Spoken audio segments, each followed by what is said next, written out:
Welcome to bird media. నేను మీ పవన్ కృష్ణమూర్తి.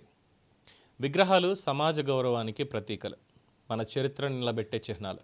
దీని మీద ఎవరికీ ఎలాంటి విభేదం లేదు. అయితే అదే గౌరవం పేరుతో వేల కోట్ల రూపాయల ప్రజాధనం ఖర్చు అవుతున్నప్పుడు ప్రజాస్వామ్యంలో సహజంగానే ప్రశ్నలు ముందుకొస్తాయి. దేశంలోనే అతి ఎత్తైన విగ్రహంగా నిలిచిన స్టాచ్యూ ఆఫ్ యూనిటీ నిర్మాణానికి అధికారిక లెక్కల ప్రకారం గుజరాత్లో కట్టారు కదండి, అదే 2,989 కోట్ల రూపాయలు వ్యయం జరిగింది. ప్రపంచ స్థాయి టూరిజం కేంద్రంగా ప్రచారం జరిగినప్పటికీ మొత్తం పెట్టుబడితో పోలిస్తే దీర్ఘకాలిక ఆర్థిక లాభాల మీద చర్చలు కొనసాగుతూనే ఉన్నాయి. ఇక హైదరాబాద్లో నిర్మించిన అంబేద్కర్ స్టాట్యూ కోసం సుమారు 14 నుంచి 1,500 కోట్ల రూపాయల పరిధిలో ఖర్చు నమోదైంది అని అధికారిక సమాచారం. ఇది సామాజిక గౌరవ చిహ్నంగా నిలిచింది. సందర్శకుల రాక ఉన్నప్పటికీ అదే మొత్తంతో విద్య, ఆరోగ్య రంగాల్లో ఎంత మేర అభివృద్ధి సాధించవచ్చు అనేటువంటి ప్రశ్న కూడా ప్రజల్లో వినిపిస్తోంది. అలాగే స్టాట్యూ ఆఫ్ ఈక్వాలిటీ నిర్మాణానికి 1,000 కోట్లకు పైగా వ్యయం జరిగినట్టు అంచనాలున్నాయి. సాంస్కృతిక, ఆధ్యాత్మిక గుర్తింపుగా నిలిచిన ప్రజల జీవన ప్రమాణాల మీద ప్రత్యక్ష ప్రభావం ఎంత అన్నది పరిమితంగానే కనిపిస్తోంది.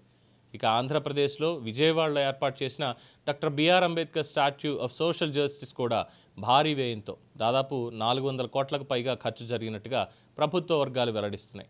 రాష్ట్ర గౌరవ చిహ్నంగా నిలిచిన ఈ నిర్మాణం సందర్భంలోనూ ప్రజల దృష్టిలో అదే చర్చ.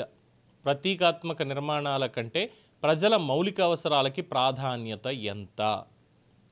ప్రజాధన వినియోగం మీద వివాదాల్లో తరచూ మనకి వినిపించేటువంటి ఇంకొక ఉదాహరణ ఋషికొండ ప్యాలెస్. ఈ నిర్మాణంపై ఖర్చు, అవసరం, వినియోగం ఈ అంశాల మీద తీవ్రమైనటువంటి రాజకీయ వాదోపవాదాలు చోటు చేసుకుని చూస్తూనే ఉన్నాం. విమర్శకులు దీన్ని ప్రజల పన్నుల రూపంలో కూడబెట్టిన ధనాన్ని అనుచితంగా వినియోగించిన ఉదాహరణగా పేర్కొంటుంటే నాటి ప్రభుత్వం అది అభివృద్ధి అవసరంగా సమర్థించుకున్నారు.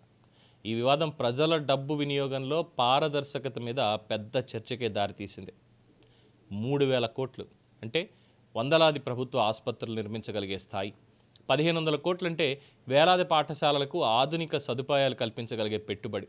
ప్రజల దృష్టిలో అభివృద్ధి అంటే కాంక్రీట్ నిర్మాణాలు మాత్రమే కాదు, వారి జీవితాల్లో కనిపించే మార్పు, మంచి వైద్యం, మంచి విద్య, ఉపాధి అవకాశాలు. ఇవే అసలైనటువంటి అభివృద్ధి సూచికలు. ఈ పరిస్థితుల్లో ప్రజల ప్రశ్న మరింత గట్టిగా వినిపిస్తోంది. తెలంగాణలో రేవంత్ రెడ్డి ప్రభుత్వం, ఆంధ్రప్రదేశ్లో చంద్రబాబు ప్రభుత్వం ప్రజల పన్నుల రూపంలో కూడబెట్టిన ధనానికి ప్రాధాన్యత ఏది? భావోద్వేగాలు రగిలించే ప్రతీకాత్మక నిర్మాణాలకా, లేక ప్రజల ప్రాణాలకు సంబంధించిన విద్య, వైద్యం, ఉపాధి అవసరాలకా? నాయకుల గౌరవం కోసం నిర్మించిన కాంక్రీట్ కట్టడాలు చరిత్రలో నిలవచ్చు, కానీ ప్రభుత్వాల నిజమైన విలువ మాత్రం ప్రజల బ్రతుకుల్లో కనిపించే మార్పుతోనే కొలవబడుతుంది. ఎందుకంటే వినిపిస్తున్నాయి మనకి దాదాపు 5,000 కోట్లతోటి మహాత్మా గాంధీ స్మారక విగ్రహాన్ని ఇక్కడ నిర్మాణం చేయబోతున్నారు అన్నటువంటిది. అఫ్కోర్స్ గవర్నమెంట్ దానికి చెప్పింది, ఎంతవరకు అది వాస్తవం అనేది తెలియదు. అటువంటిది ఏం లేదు ప్రోగ్రామ్ అనేది వాళ్ళు చెప్పినప్పటికీ కూడా ఏం మాట్లాడడం లేదు తర్వాత. ఇక ఆంధ్రప్రదేశ్లో ఎన్టీఆర్ విగ్రహం నీరుకొండ మీద 1,750 కోట్ల రూపాయలని మంత్రి నారాయణ గారే గతంలో స్టేట్మెంట్ ఇచ్చారు. కానీ దాని మీద చర్చ జరిగేసరికి, బయట ప్రశ్నించేసరికి లేదు అది అభిమానులు, వారి కుటుంబ సభ్యులు వాళ్ళ నిర్మాణం చేస్తారు, మిగతాదంతా కూడా ప్రభుత్వం అక్కడ ఈ హెరిటేజ్ సైట్ కింద దాన్ని నిర్మాణం చేస్తుంది. ఒక గొప్ప ఈ టూరిజం హబ్ని అక్కడ నిర్మించబోతున్నారు ప్రభుత్వం. దాని ద్వారా విపరీతమైనటువంటి ప్రజలు అక్కడికి తాకిడికి వస్తారు. అట్ ద సేమ్ టైం ఆదాయం పెరుగుతుంది, ఉపాధి కూడా లభిస్తుంది అనేటువంటి వివరాలు వాళ్ళు చెప్తున్నారు. సో ప్రభుత్వం 1,750 కోట్లు ఖర్చు చేస్తుందా అంటే లేదని వాళ్ళు అంటున్నారు.